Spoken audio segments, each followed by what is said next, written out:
Hello guys, maayo adlaw po sa inyo tanan. Good day, magandang araw sa aking mga subscriber at sa ating mga viewers. So, eto guys, itutuloy natin ang ating coin hunting at meron na lang tayong isang balot worth of 100 na BSP 5 piso. At isasama na natin tong worth of 200 din na NGC 10 piso. So, pagsamahin na natin sila, tignan po natin kung ito'y sasabog at makakakuha tayo. So, tignan natin dito guys kung makakadali tayo dito sa kombinasyon na to na 5 piso at 10 piso na NGC. At bago tayong magsimula, ay maraming salamat po sa aking mga subscriber sa patuloy na sumusuporta po sa ating channel, na patuloy na nagla-like at nag-share ng ating video. Maraming salamat po sa inyong lahat. At sa mga bago po sa ating channel, welcome po sa Coins TV. Okay, at pag hindi ka pa po nakasubscribe, pasuyo na po ng subscribe button at paki-share po at paki-like ng ating video.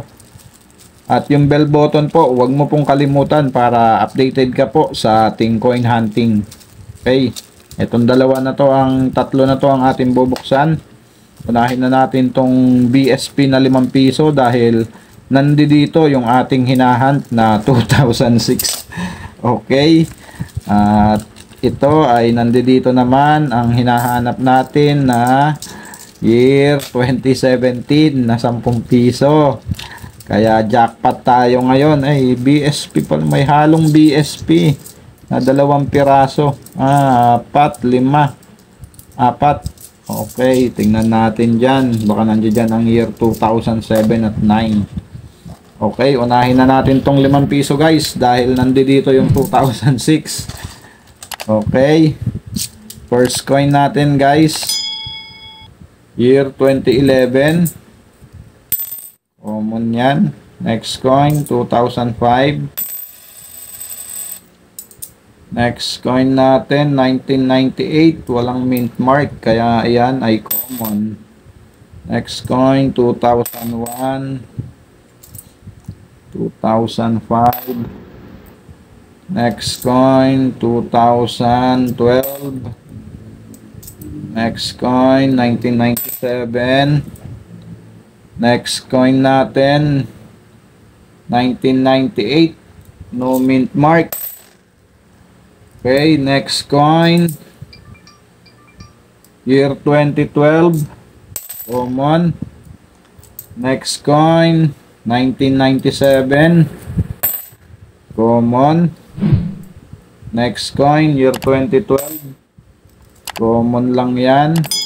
Next coin, 1997, common.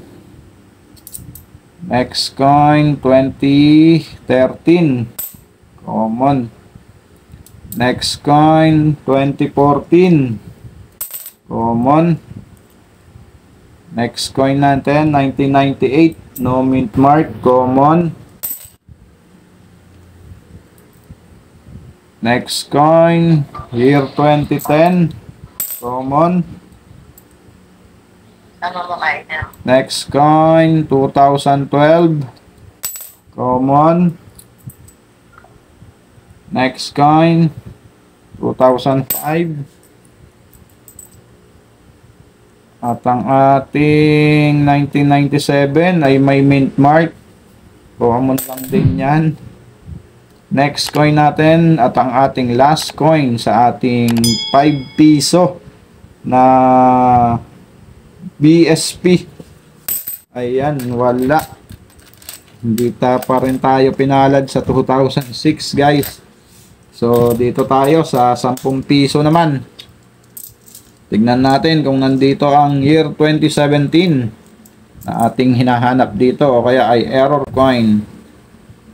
Okay. First coin natin, 2018. Common.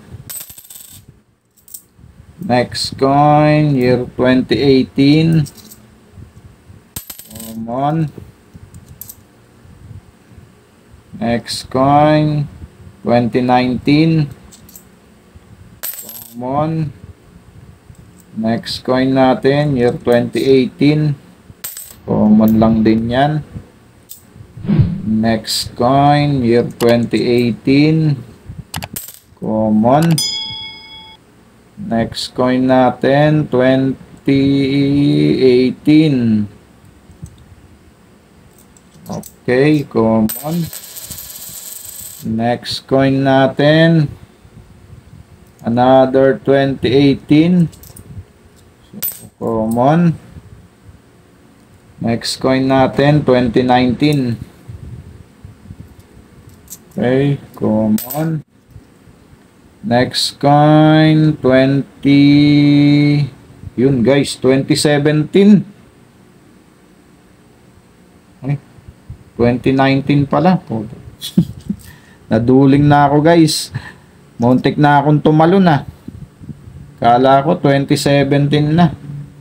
2019 pala guys. Naduling na. Muntik na akong maglulumpasay. Pero meron na po akong 2017. Isang piraso lang. Okay, next coin, 2019. Common yan. Next coin natin, year 2020. At marami-rami na rin tayo nito guys. At ito ang i-update natin guys mamaya. At dito tayo sa BSP na 10 piso. Year 2003. So common. Next coin, 2006. Common lang din yan guys. 2017. Common. And 2003. Ayun, 4 na piraso yung nahalo na BSP dito sa NGC. At next coin natin, 2018. So common. Next coin, 2018. Common. Next coin, year 2018. Common din yan. And 2019. Common. Next coin natin, year 2018. Yan. At wala. Bokya pa rin tayo dito guys. At i-update nga natin yung NGC na 10 piso. Alamin po natin kung magkano po ba ang value nito sa kasalukuyan nating panahon. At ilan ang percentage nito base sa record po ng Numista. So alamin po natin sa Numista kung magkano nga ba to at ang percentage. Okay, punta lang po tayo dito sa Numista. At NGC po ang ilagay natin. NGC. Okay, ayan. At lalabas po yan. I-click natin. At andyan po makikita natin ang lahat ng impormasyon sa 10 piso na to. Ang kanyang composition po ay nickel plated steel. Kaya ang 10 piso natin ngayon magnetic na. Hindi po kagaya nito na non-magnetic po ito. Okay. At diretso na nga tayo dito sa ating i-update na 2020. 2017, 18, 19, 20, 20. At sa kasalukuyan guys, ang percentage po nito na naka-record dito sa Numista ay 5%. So, kaya common lang din ang baryang ito guys. Although na medyo mababa pa yung kanyang percentage, 5%. Pero common lang to guys. Marami na rin ako nito nakatabi. Okay, hindi natin alam kung may 2021 na. So sa mga may hawak ng year 2021, wala pang record sa Numista. Kung may hawak po kayo guys, comment nyo po sa ibaba kung may hawak po kayo nito. Year 2021. Okay, yun lamang guys. Maraming salamat po ulit sa inyong pagsama sa ating coin hunting. Keep safe po and God bless.